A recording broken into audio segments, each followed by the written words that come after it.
we agreed to work with him, and we only had 3 months to prepare, and we were all living in New York last winter. It was one of the coldest winters I've ever experienced in New York, and I've been there for 12 years.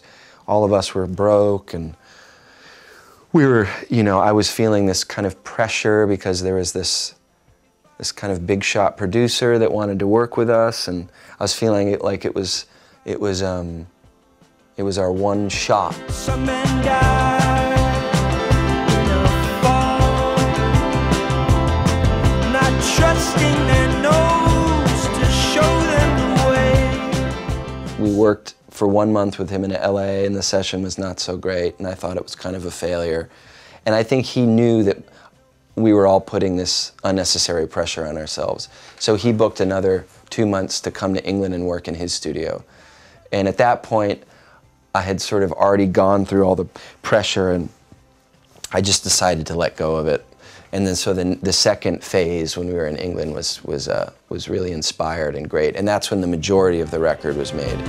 How do I know if I love you?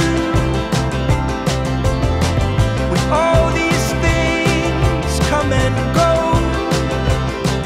The narrative of the record, a lot of it is about sort of alienation or feeling alone, at odds with a world that maybe is hard to keep up with, and it's hard to come to terms with your humanity in a world that sort of seems trying to forget that in a way or something.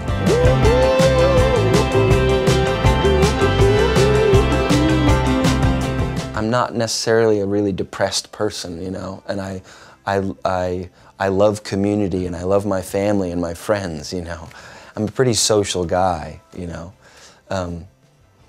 It's just, you know, a lot of times you find your inspiration like in the midnight hour, you know, when you're alone with your thoughts and you're pondering the big questions and you're trying to think of a simple metaphor to sort of ask these big questions.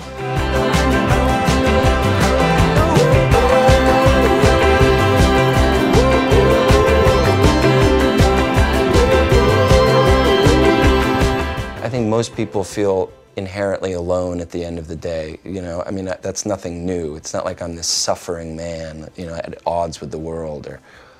But I like to think about, I sort of revel in feeling like alone at the face of like the big question or something.